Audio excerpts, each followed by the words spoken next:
Good morning. It's a beautiful day, isn't it? I want to start this morning for my State of the Association on more of a somber note. It's been a tough year for some.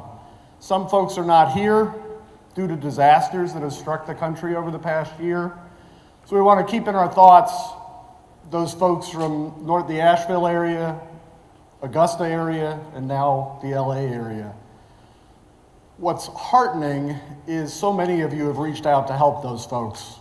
And we are truly a community, and it's awesome to see that. So let's keep them in our thoughts.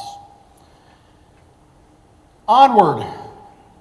Every year I come out here and say we broke records. You all did it again.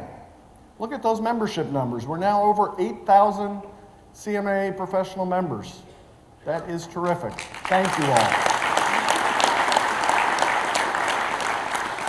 First, thank you to those GMs that are bringing new folks into CMA, but thank you to our chapters. This is truly a grassroots effort. So all you chapter managing directors, as well as membership chairs in our chapters, thank you. Financially, every year I get up here and say we have a net excess, that we have made money. This year is the same, but I want to show you, because every year, invariably, I get questions about why are we making money? We shouldn't be making money. Well, I want to show you the balance sheets. And on the left is 10 years ago. And if you look at our net equity, which is that big circle, we were negative. So in an association world, you pay to register for events. So we have a lot of deferred income, which is the red liability. And the cash, obviously, is what we pull in. We were spending that cash before we actually earned it. And when we earn it, it's probably 10, 15, 20 cents on the dollar. So we were negative. We were in the hole badly.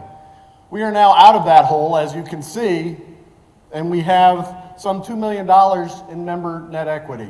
But I want to talk very briefly about the reserves. If you look over to the right, our board has said we need to put money aside to pay off the mortgage, which will be 2032. We have now funded that. We are also putting money away for our centennial celebration. We have 150 there. We will put in 200 more thousand for that. So we will have at least 350,000. And then we have another 20,000 that is really Wine Society funds. So we continue to build our reserves.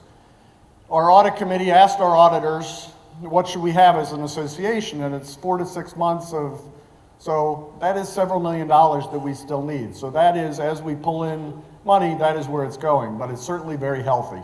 So as opposed to just showing you a revenue number, I wanted to show you the net effect of that. We want to welcome 17 different countries here to World Conference.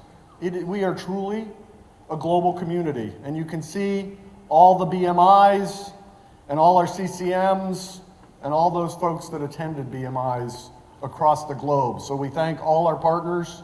I started listing them here, but I'll probably miss one, so I won't do that. But I know they're all here. Thank you all. We appreciate the partnership, and we appreciate your helping to increase the value of the CCM, because it is truly a global brand. CCM update. Over the past couple of years, I've come out here and said we're working on trademarks. Last year, we ultimately got the trademark of Contemporary Club Management. We have now been in a very extensive process of updating the text. About 7 chapters are either done or will be done very shortly. I want to thank all those volunteers and our professional development committee who have been integral in that effort. This is, again, a community effort. And so all of that is, the test is continually being updated. We are moving the text online, and that will be available shortly. And so a lot going on, and still a lot more to do from the CCM standpoint. But that was, I'll be up here next year saying another 6 chapters are done, and then we'll be in a continuous environment of updating it. Next is the CCE. That's one of the few programs that we have not touched since I've been here over the past 11 years.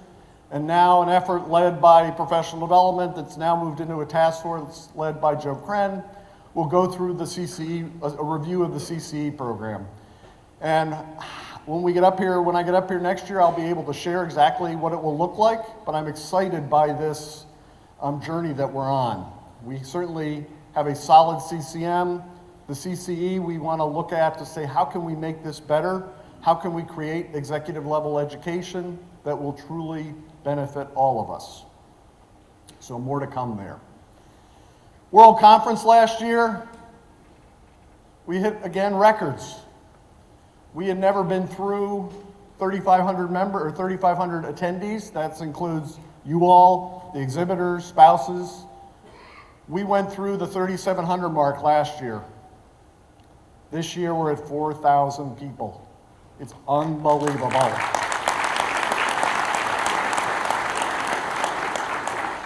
This year's Expo has 100 new exhibitors. It is the largest exposition we have ever done. Make sure you give yourself time to go through the Expo. There is some exciting stuff up there. If you have never seen Padel, for instance, we have a Padel court that's built on the Expo floor, and you'll be able to experience that. And there's a whole bunch of more surprises that you will see. Other conferences that we did was Student Conference and also our Mid-Management Conference. In addition, we did a host of other events, symposiums as we call them, on all sorts of things. Some were virtual. Governance Summit, for instance, we did virtual and in person. Other summits were in person, like capital improvements. Again, thank you all for your involvement and attendance in that. They have all been fully subscribed. Our CMA communities continue to thrive. There are 3 of them, one on wellness, one on communications, and one for chefs. We expect to add another one this year focused on HR or people and culture. They also had events associated with that. So if you can't find an event within CMA National, it's coming, because we are trying to do and serve lots of different communities. There was also lots of other collateral material that was developed over this past year.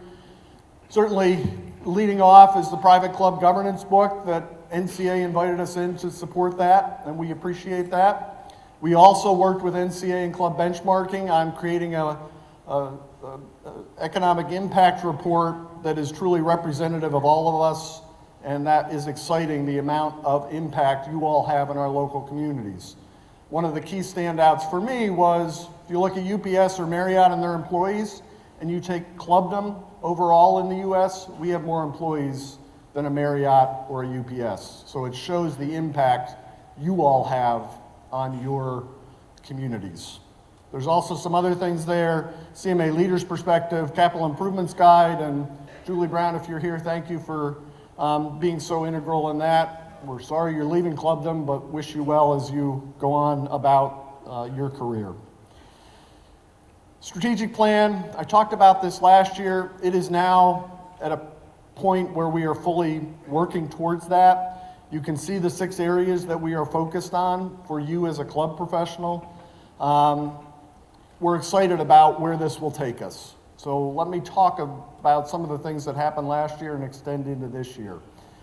Last year we had a group led by Casey Newman for mid-level club management professionals. They did the Power Hour. They continue to do some work. We want to make sure we support all those mid-level managers wherever you are in your career, and this was one of the ways we went about that. Students are critically important, and you are seeing a lot of students here. We continue to beef up our efforts for students, and a couple areas that we have done is 2 years ago we launched the CMA Verified Internship Program. We don't have enough people that have said and committed to that. So you really need to look at that and say, is our internship program, should it be verified? What it means is that there's a rotational aspect. It means that you do some education with it. It means you are there to help those students immerse themselves in the entire club experience.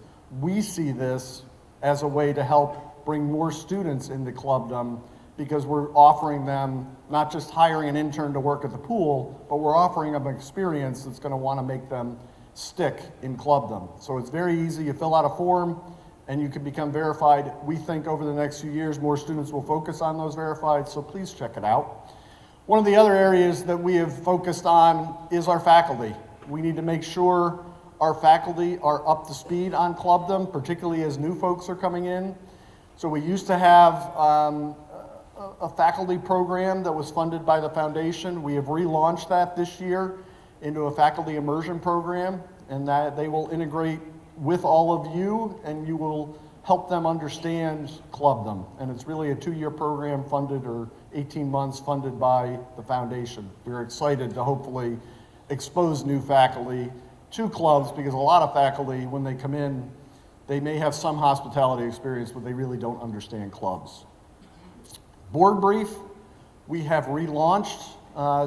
Used to be a pullout in the magazine. Now it's a PDF that is sent to you. The first one was sent in January. It's about 12 pages. And the nice thing is with this, it gives you lots of information and is fed with information from our community, from our partners and others. Because it's a PDF, you can use it to send to your board as well. So we think this is a valuable resource for you to help your boards continue to understand some of the important things that CMA is doing, as well as things within our clubs. Club Foundation, we continue to grow, and you can see that our scholarships have grown, our applications have grown, and I am so pleased to announce that we have 2 new scholarships. First is the Delosier Family Scholarship, and the second is the Emory Family Fund. So these are going to continue to grow the foundation, and I know that folks are sitting over there. I want to just say congratulations and thank you for stepping up.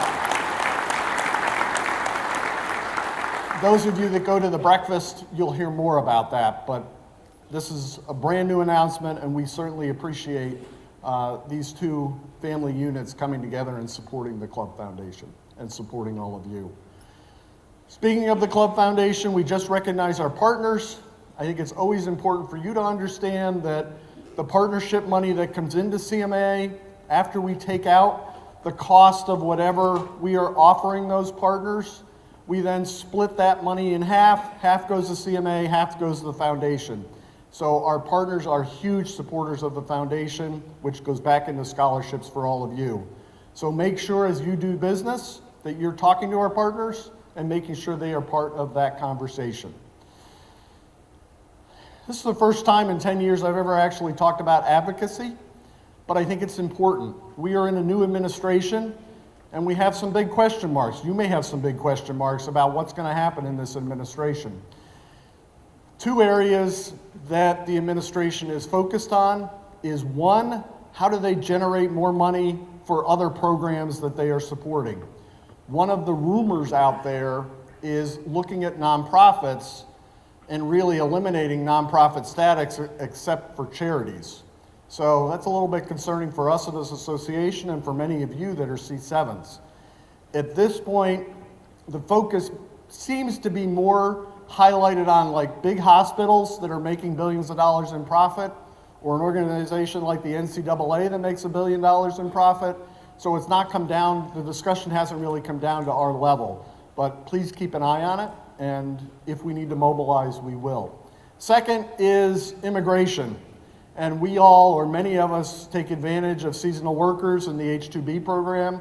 So far, that has not come under focus, but please watch it, because we are not sure what is going to happen in this administration, because obviously it is a dynamic that they are truly focused on. So I bring those 2 things up because it is important over this next year. Future World Conferences. When we pick World Conferences, so there's 3 there that we had not yet announced. Obviously our Centennial, and I'll jump back to that in a minute. We're going back to Orlando in 28, back to the San Diego area in 29, and back to San Antonio in 2030. When we look at conferences, and everybody has an opinion about where we should go, which I understand. We put out a bid for 14 cities, 14 cities, and we look at East, Central, West as far as the criteria. Some of you say, geez, I want to be downtown and in a convention center so I can get in downtown. Others of you say, we don't want 11 or 12 hotels, we want to be in one hotel where we see everybody. So there's a lot of dynamics that go into this, seasonality, time of year, and there's some things that are really city affected. The one I'm going to share, because we had really hoped we could get back to Nashville. Nashville doesn't want us, and that is because when we went to Nashville, those of you remember, there was really one big core hotel, the Omni, that was built. Now there's 5 hotels. So unless you're willing to take up the entire city and the entire convention center space, you're persona non grata, or you can wait until about a year out, and if they haven't gotten anybody else, you can go in, which just doesn't work for us. So there's dynamics in these cities, and it is a process. So I wanted to share that with you because probably Nashville is the #1 city I've heard of. We want to go back to Nashville. Me too. But unfortunately, they don't like us anymore. No offense to you Nashvillians. Is that a word? Okay. CMA celebration. Judy talked about it, and I appreciate that. 2027. Chicago is where it all started. We are going back to Chicago to celebrate. It is going to be amazing, and you can say, oh, the weather or this and that. The weather's always a factor wherever we are, because this time of year, I know there's storms right now in the Mid-Atlantic. It's going to be awesome. We are largely inside in Chicago, so get ready, because it is going to be a bunch of celebration. We're going to start in September 26th, which is LLC, and go through our conference in 28. So lots to celebrate, lots more to come on that, and the group is working hard on that. Finally, as I wind down, you approved the annual report. It is online. Our audit is online as well. If you are interested, off our website, feel free. Or if you'd like to chat about it, we are going to also do an Ask the Leadership session in open space this year on Friday afternoon for a half hour to answer any of your questions. And Joe Mendez and Richard LaRocca and I will be there. So with that, thank you very much. Welcome. I look forward to seeing you over the next few days, and have a wonderful conference.